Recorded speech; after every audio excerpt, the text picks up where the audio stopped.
Hello friends, नमस्कार, good morning. स्वागत है आप सभी का आपके अपने channel triple C by first study पर। तो आज की इस क्लास में मोस्ट इंपॉर्टेंट क्वेश्चन बताएंगे और ये सभी प्रश्न आपके होने वाले ट्रिपल सी एग्जाम के लिए काफ़ी इंपॉर्टेंट हैं। सो आप सभी इस क्लास को लास्ट तक जरूर देखें। और इस प्रकार से ढेर सारे क्वेश्चन ट्रिपल सी एग्जाम में पूछे जा रहे हैं। बट इससे पहले आपको बता दें, अगर आप ट्रिपल सी एग्जाम के लिए ऑनलाइन मॉक टेस्ट करना चाहते हैं तो आप हमारी वेबसाइट www.triplec-by-first.com पर विजिट करें। वहां पर आपको ढेर सारे ऑनलाइन मॉक टेस्ट हिंदी और इंग्लिश में मिल जाएंगे। साथ ही साथ वहां से आप इंपॉर्टेंट क्वेश्चन आंसर और उसके पीडीएफ भी डाउनलोड कर सकते हैं। और इस वेबसाइट का लिंक नीचे डिस्क्रिप्शन बॉक्स में दिया गया है, जहां से आप विजिट कर सकते हैं। तो चलिए स्टार्ट करते हैं आज के सेशन को। और आप सभी बच्चे क्लास को शेयर कर दो ताकि और भी बच्चे और भी साथी इस क्लास को ज्वाइन कर सकें। आज का सबसे पहला क्वेश्चन आपसे पूछा है क्यूआर कोड का अर्थ होता है, मींस क्यूआर का फुल फॉर्म आपको बताना है।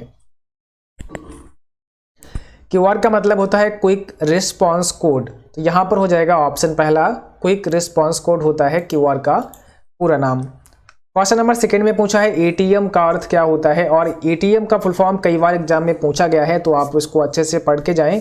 ठीक है, आपको आना ही चाहिए। जो भी क्वेश्चन है सभी बहुत ही इंपॉर्टेंट है आपके ट्रिपल सी एग्जाम के लिए। सभी कॉमन क्वेश्चन हैं जो एग्जाम में हर बार पूछे जाते हैं।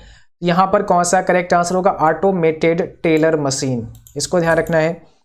क्वेश्चन नंबर थर्ड में पूछा है केवाईसी का मतलब होता है अपने कस्टमर को जाने, अपने चरित्र को जाने, दोनों या इसमें से कोई नहीं। केवाईसी, नो योर कस्टमर, अपने कस्टमर को जाने, अपने ग्राहक को जाने। तो ऑप्शन यहाँ पे पहला होगा राइट। अगला क्वेश्चन पूछा है निम्नलिखित में से किसे ऑनलाइन बैंकिंग के लिए जाना जाता है? नेट बैंकिंग, इंटरनेट बैंकिंग, दोनों या इसमें से कोई नहीं। किसे ऑनलाइन बैंकिंग के लिए जाना जाता है?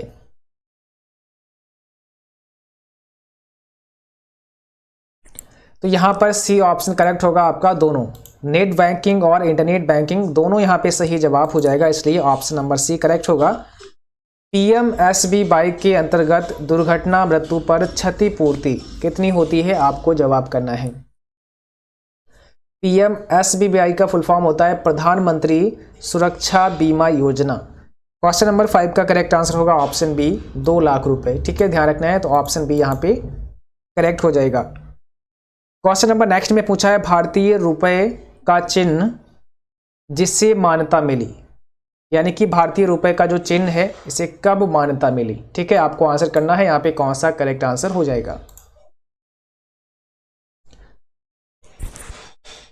यहां पर आपका सही जवाब है ऑप्शन बी, 2010 में। और अगला क्वेश्चन पूछा है एनईएफटी सेवा किस वर्ष में प्रारंभ की गई थी?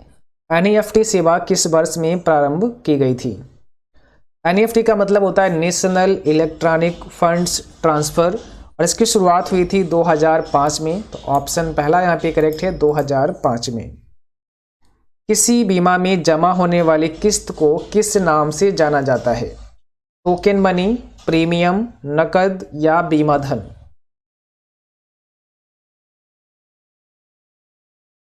यहां पर हो जाएगा ऑप्शन बी, प्रीमियम के नाम से जाना जाता है। इंटरनेट बैंकिंग में मुख्य सुरक्षा किसमें होती है? पासवर्ड, यूजर के नाम से, यूजर के पता से, यूजर के मोबाइल नंबर से। यहां पर आपको बताना है कौन सा हो जाएगा करेक्ट आंसर। तो करेक्ट आंसर होगा ऑप्शन पहला, पासवर्ड। अगला क्वेश्चन पूछा है भीम ऐप का पूरा नाम क्या होता है? भीम ऐप का फुल फॉर्म आपको बतानी है।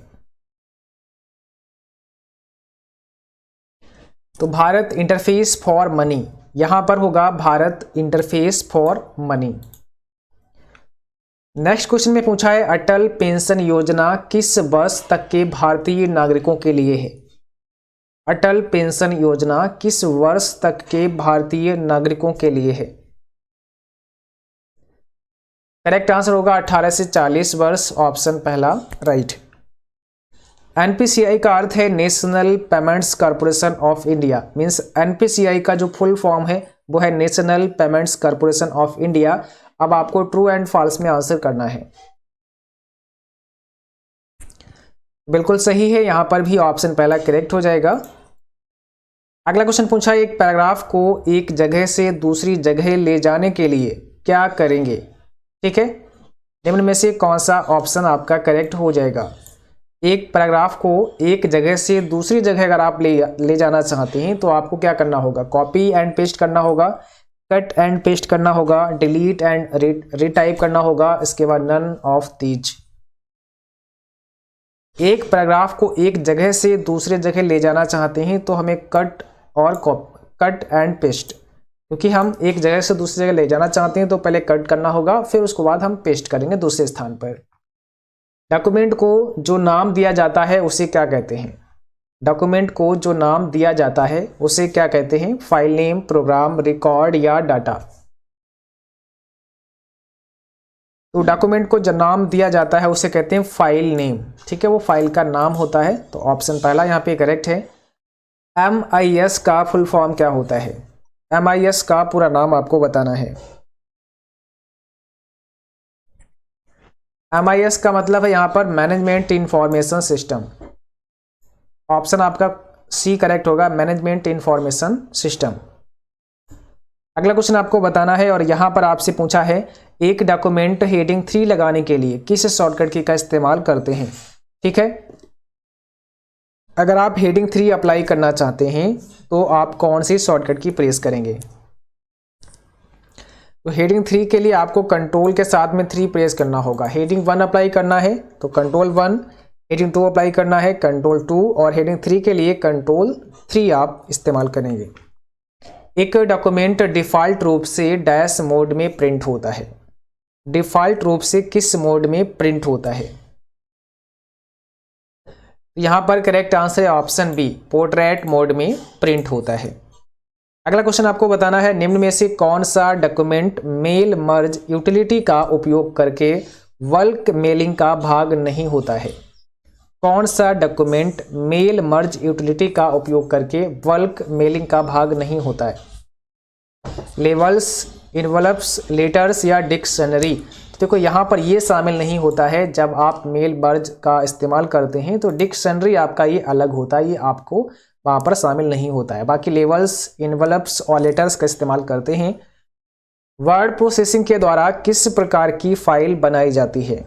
बताओ, वर्ड प्रोसेसिंग के द्वारा किस प्रकार की फाइल बनाई जाती है? डाटाबेस की फाइल बनती है, storage file, worksheet file, document file. Word processing के द्वारा डॉक्यूमेंट फाइल बनती है। ऑप्शन यहाँ पे डी है आपका, डॉक्यूमेंट फाइल।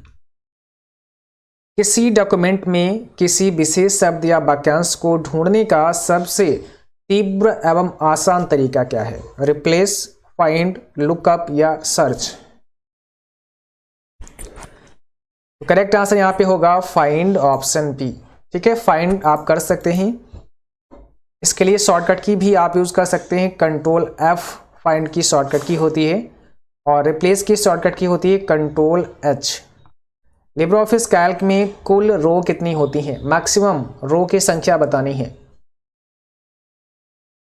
यहाँ पे करेक्ट आंसर ऑप्शन पहला है, 10,48,576 टोटल आपकी रो होती हैं। लिब्रे ऑफिस कैल्क में सुपर स्क्रिप्ट के लिए कौन सी शॉर्टकट की है? सुपर स्क्रिप्ट के लिए कौन सी शॉर्टकट की इस्तेमाल करते हैं? आपको आंसर करना है। करेक्ट आंसर यहाँ पे क्या होगा? कंट्रोल शिफ्ट और पी हो जाएगा आपका correct answer, option number A. अगला क्वेश्चन पूछा है लिब्रे ऑफिस कैल्क का एक्सटेंशन क्या होता है? लिब्रे ऑफिस कैल्क का एक्सटेंशन आपको बताना है। इसमें से कौन सा करेक्ट आंसर होगा? लिब्रे ऑफिस कैल्क का जो एक्सटेंशन होता है .ods होता है, तो यहाँ पर ऑप्शन बी हो जाएगा .ods। कैल्क स्प्रेडशीट में एक वर्कशीट में अधिकतम कुल कितने सेल होते हैं? कैल्क स्प्रेडशीट में एक वर्कशीट में मैक्सिमम सेल कितने होते हैं? तो आप सभी को याद रखना है, ऑप्शन पहला यहाँ पे करेक्ट होगा। 10, 73, 74, 18, 24 ऐसे आप इसे याद कर सकते हैं। क्वेश्चन नंबर 25 में पूछा है कैल्क में एक सेल में अधिकतम कितने कैरेक्टर होते हैं? एक सेल में कैरेक्टर की संख्या पूछी है। 25 में कौन सा करेक्ट आंसर होगा? यहाँ पर सही जवाब है 32,767। ऑप्शन नंबर पहला आपका यहाँ पे करेक्ट आंसर होगा।